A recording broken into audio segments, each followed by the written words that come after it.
Hello everyone, welcome back to my channel. This is Melissa with Enchanted Emerald bringing you a reading for Taurus, Sun, Moon, Rising, and Venus for love for the week of July 26th through August 1st, 2026. And out of the Late Seers Tarot, we have at the top the Ace of Cups and the Queen of Wands, and on the bottom we have the Two of Swords, the Five of Pentacles, and the Eight of Wands. So Taurus, very much feeling as though you could feel as though you're at a crossroads at this time.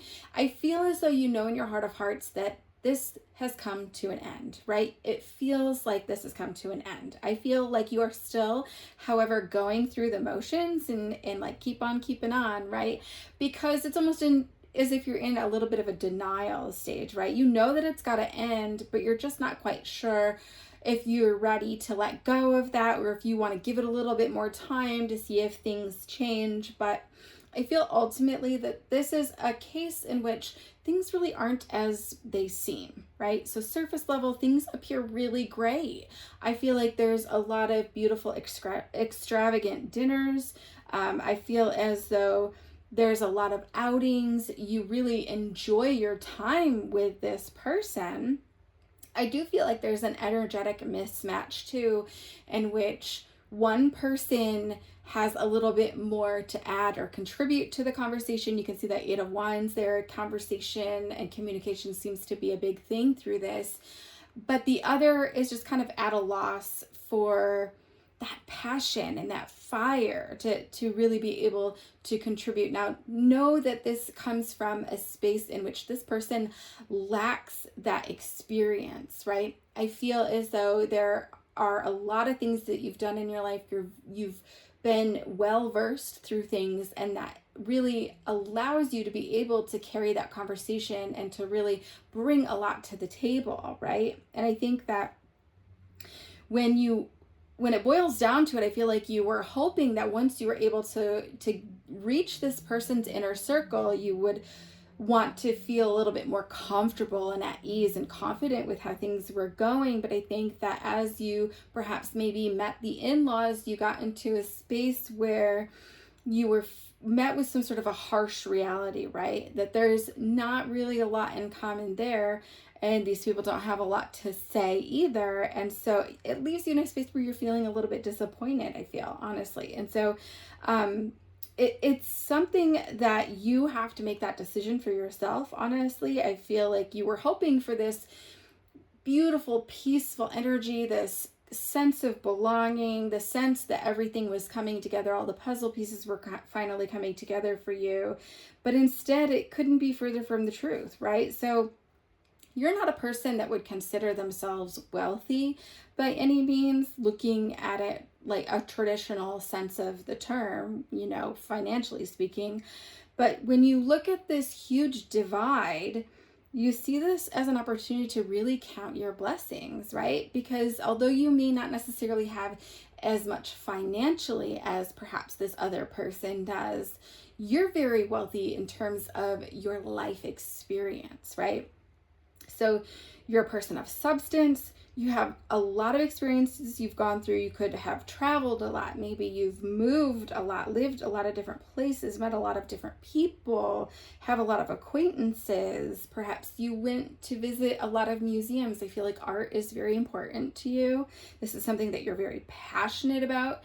It's something that you're very talented with yourself. And so you really enjoy these museums and seeing the contributions that come from others. And so this passion, it lights you up. It shows, you can't hide it. It makes you who you are. And this is what makes you wealthy. It's that passion and that lived experience, because what happened is it's created this really deep wisdom within you, Taurus, right? And that Queen of Wands there on the top right, absolutely embodying this energy of that passion, that fire, right? And so allow this wisdom to help you to play to your strengths in this situation, okay? Use this energy to help you to problem solve. And you can look at the black cat on the Queen of Wands. They're very drawn to that black cat energy. There's a lot of protection that comes in with this, right? A lot of confidence that comes in with this. And I feel like even though these people that you're interacting with, they can't necessarily relate to you on that level, you feel like you're from two different worlds. You could feel like the conversation is dry or boring. You could feel like it's very much one-sided, where you're having to kind of carry that conversation, or maybe you're met with one-word responses from them.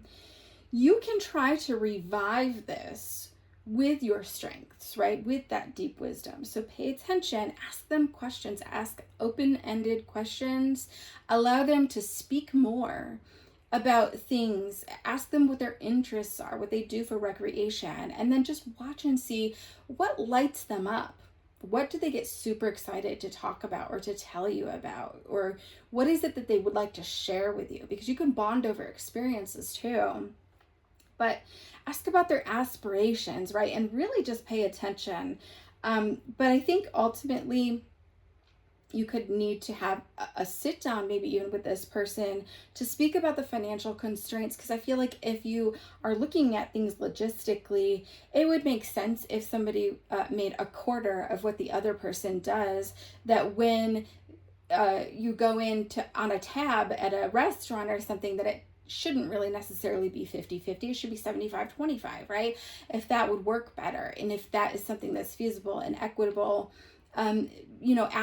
advocating for that. I think that this Queen of Wands really comes in with this confidence and is able to set those boundaries and have those hard conversations and do it with a lot of ease in that confidence too. So, and they have zero guilt about it, right? So zero guilt about it. It's be matter of fact about it. It just has to have, this conversation has to happen, right?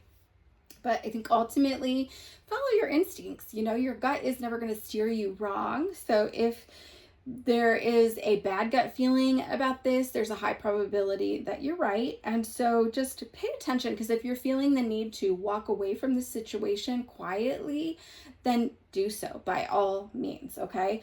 But if you're looking to tap into that confidence to be able to have that conversation so that you can see if there is more to progress in this situation with, use the candles. Like on that Queen of Wands, you can see all the candles, that fiery energy. Tap into that to help you really channel that confidence and that passion into having those tough conversations and fighting for this relationship. So beautiful energy here for you, Taurus. I do so hope that this resonates. And if you've watched this far, please hit me in the comments with the word fire for fire energy. Hit me up with fire. Okay. And thank you for tuning in. Thank you for watching. As always, I will be back with another read for you guys again soon. Don't hesitate to hit that like and subscribe so you're in the know of all the new and amazing content as it's posted. I'll be back. Take care.